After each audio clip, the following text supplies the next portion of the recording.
I played a game called Star Trek 5-Year Mission. I've heard of this, but I don't know a lot about it. Yeah. I'd love for you to tell me more. Yes, sir. Star Trek 5-Year Mission is a game by David E. Wichter, published by Mayfair Games. No one did the art because there is very little art to be had in this game. Question for you. I have an answer for you. Have you played Elder Sign? I have and love Elder Sign. Well, then you're in luck, because I would say that this is a variant of Elder Sign in which you are frantically rolling dice and matching them to cards that exist in front of you, and the more that you complete, the more you are closer to victory before your ship blows up. Sounds very similar to Elder Sign. The end, yes, because also, in Elder Sign, you are frantically rolling dice to make sure that your Elder Sign ship doesn't blow up. But I must have missed that expansion. So Star Trek 5-Year Mission is a game in which you choose whether or not you want to play the original series or whether you want to play TNG, Next Generation. So you kind of, decide and have like a 2-hour long discussion as far as like why one is the other, depending on your group and how furious you want to get mad at anybody if you have discussion like those. But for us, it was easy to say TNG is probably the more superior series out of the original series, so that is why we decided to go. This is a 3 to 7 player game, and so again, I think this actually makes better with the more players that you have. So I'd say that like 5 or 6 definitely hit a sweet spot in terms of the difficulty of the game and more players. But what you do is you're given a character card. So for instance, I was Beverly Crusher, we had Picard, we had Riker, we had Geordi LaForge, and we had who's the counselor? Counselor Troy. Thank you. I was like, Counselor Beverly, and I'm like, that's the doctor, you dummy. Troy was the smoking hot one, right? Oh yeah. In like mid 90s hot. I think all of them were very they're all very beautiful in their own unique ways. That's so sweet. Both in looks and with their mind beauty. The mind beauty. Mind beauty. Alas. So you're given 3 different colored dice, so you're given 2 sets of dice in color. So you have like 2 blue, 2 yellow, 2 red. And then you put the Enterprise ship out on the board, and then you also put 3 decks in front of you, which is a blue deck, a yellow deck, and a red deck, to kind of signify the different alerts that there are. And every single character card also has a unique ability. So for instance, like I could spend a blue die to heal 1 damage off of every crew member based upon that die. So if I rolled a blue 5, I could heal 5 crew members, each 1 point of damage. How that works. There's other ones where like you can reroll die. I don't know what any of them really did. That was just my die in particular that I knew. But what you start doing is at the beginning of your turn, you have to flip over a card. One of the blue cards, yellow cards, or red cards. And as you can probably tell, blue is easy, yellow is normal, red is difficult. And what ends up happening is that you draw the card, and then there's like a little title kind of saying like what the event is that you occurred, and there's dice at the very bottom to kind of denote like how you need to place the dice on that card to resolve it. So like if you look at the bottom of the card and it says, oh, you need a 3+ and a 4+, and of a certain color, then you just have to put a blue 4 there and a red 3 there, and then you win, or whatever it is, that card. And whether or not it scores points or not, there's iconography that tells you that kind of stuff. And you just keep going, so it's pretty simple. Roll your dice, see whether or not it matches whatever you need to roll on the card, just keep going. You can kind of play, you don't have to necessarily roll your dice and have to complete something. You can kind of leave dice out there in the ether, and then other people can complete them.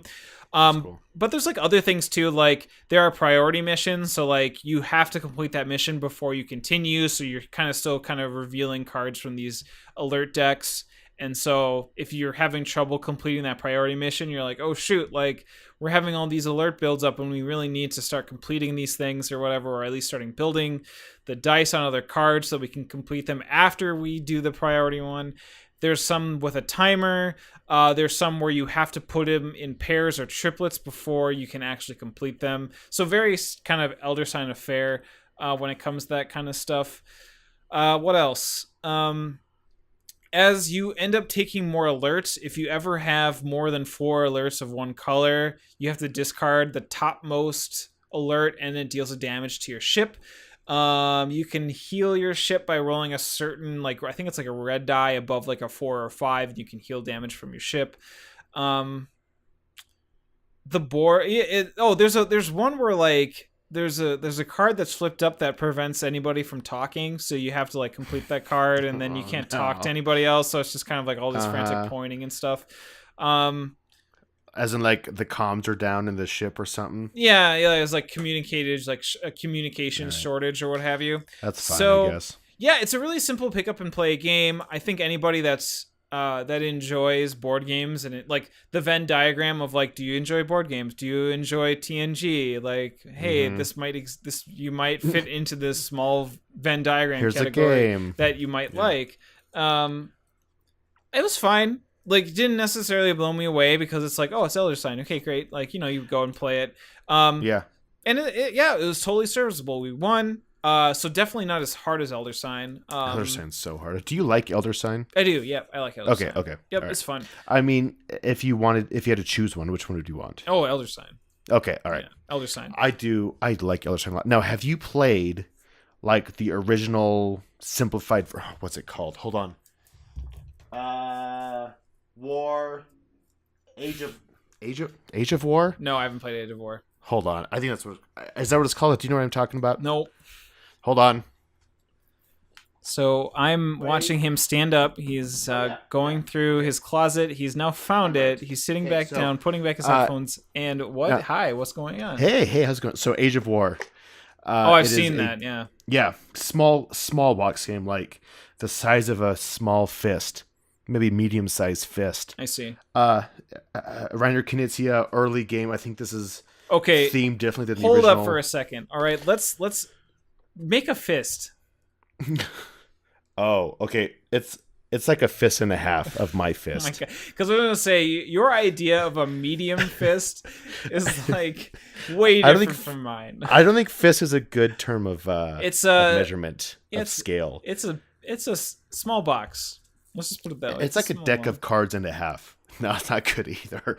Anyway, it's a small box, people. That's all we really need to know. It's a tiny box, but it's just kind of the simplified version of Elder Sign. Even it's what Elder Sign was based off of. It's mechanic, and it's great. Age of War is great. It plays up to 6, and you're just kind of trying to battle for cards, and you get cards by doing that the dice mechanism where you're trying to match the signs on them, and it's fun. I like Star Trek. I don't like Star Trek enough to warrant another game like Elder Sign because I really like Elder Sign. I like Elder Sign so much that I made a little... Now, by made, I mean I purchased a chest box thing from Hobby Lobby, and I had my sister print a vinyl of an Elder Sign and put it on top of it, and that's as far as my customization goes for a box for it. But it's to fit the game and all of the expansions I have for it that I haven't even played. I played the base set a bunch, but not of the expansions. Yeah, that was the same thing for me too. That it was a game where I like bought into the expansions and loved it, and looked at it and I'm like, man, look at that potential of fun that's sitting on the shelf, and never played it. So that's why I ended up getting rid of it. I sold it because I just figured that like I would rather have someone be interested and want to buy it and actually play it and enjoy it, hopefully, versus me looking at it and being like, man, this is going to be awesome one day. But there's just always new things coming out, and just games that I always would rather end up playing than Elder Sign. And it's just was like, it's so weird for me to say that I like it, but it's always hard for me to get it out on the table. So it's just like, why own it at that point? Yeah. So well, it was interesting. Yeah. Oh, sorry. I was just gonna say, like, it's just more like I admire it more than I guess I want to play it, because I've played it so much on the app and in person that now that I've played it and liked it, I can always like look back and be like, oh man, that was such a good time, but I never want to ever go back and like relive it, if that ever makes any sense. Yeah, I feel like that describes a lot of my feelings towards a lot of my games. Yep. I like the idea of of a specific game, let's say, but not enough to actually go play it. That's really interesting. Right? One thing you said with 5-Year Mission was you liked it at higher player counts. Now for Elder Sign, I've played it with 4. I've played it with 6. It technically plays up to 8, but I like it more with just 2. I think it's fun, and your turns go quick, and you can just kind of hang out and do that. think, I mean, it's if it's essentially similar enough. Did you prefer Elder Sign at higher counts as well? I don't remember playing Elder Sign with the player count that you've played it at. Okay. I think there is a little bit more nuance to Elder Sign than there is to 5 Year Mission. Yeah. It's just so much, and I don't know whether it's because of my experience of Elder Sign that got me into this, and I was like, oh, okay, this is simple. But for some reason, it was just a lot easier to look at 5 Year Mission, understand that these dice need to go this way, versus Elder Sign, where it can be like the Eldritch illustration and graphic design and all of its flailing tentacles, and it's like, oh, this needs to be played downwards and you can't move down, and it's just the gruesome heart, like how difficult it is. It like Oh, it's so excruciatingly hard. You have like this doom token thing that's always ticking down, so it's just like you're never having like this break. It's just not as intense as 5 Year Mission. 5 Year Mission is a little bit more laid back, and what's actually cool about this as well too is that each role is like their own separate literal role in the Star Trek series. So it's like one's the doctor, one's the engineer, one's the pilot, one's the, you know, for the captain and its first mate. And those roles fit thematically as well, versus like, you know, you're just this ragtag group of, you know, Ashcan Pete's that go in and you're like, oh, let's take this shotgun and blow away this Yogg Sloth. It's just like, here's my dog and my guitar. Right. And so there's nothing wrong with that, because there's this tongue-in-cheek part of Arkham and the FFG series that I like. But I don't know. It's weird because now as I'm saying this out loud, it's just like I'm kind of like downplaying Elder Sign and love Elder Sign more than I do this game, but there's no way. Let's just put it this way: I ain't gonna play both anytime soon. So let's just move on. All right. Well, the question is, did you play any like background sounds from Star Trek? No, we were in a brewery. There was no way. Oh, okay. Yeah. Well, never mind. All right, that's cool. That is Star Trek 5 Year Mission by Mayfair Games. So when did that come out? Is it an older game? Yeah, 2015. Okay.